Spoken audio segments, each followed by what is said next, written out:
Hello, I'm Bryce McDaniel, and this is the next video installment from my Theater 2100 class. This week we're talking about the play Good Kids.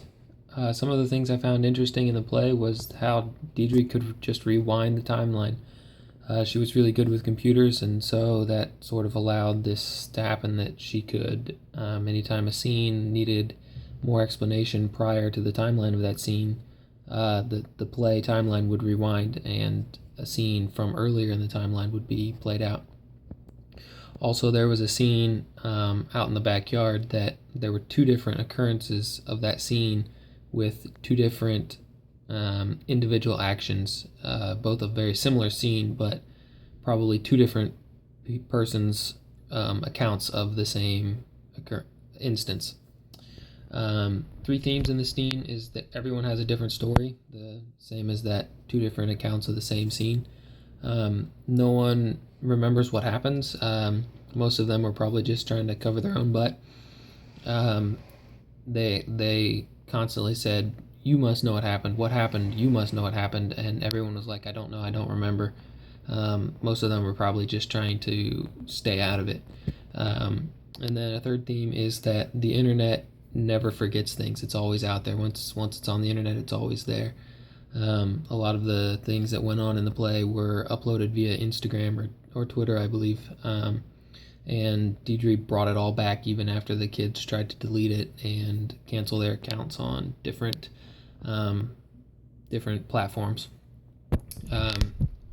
Instances of Good Kids being different than Intimate Apparel from a week ago or two.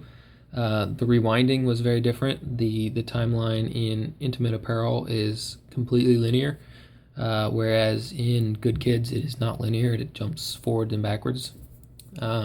Also, in Intimate Apparel, no one ever talked directly to the audience. However, Deidre could do that in Good Kids. And in Intimate Apparel, the one main character basically only ever interacted with other characters. The peripheral characters never interacted with each other much, except for George and Mamie had a thing going on. Whereas in Good Kids, all the friends, they all interacted with each other around the main character.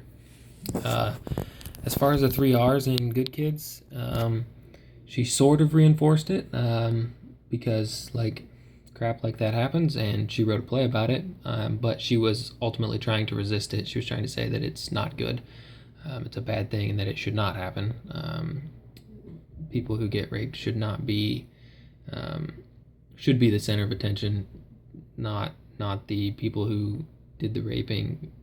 Be worried about their lives. Two questions I have is, why was the play written with such a jumpy timeline? The play could have just as easily, or maybe easier, been written with a linear timeline.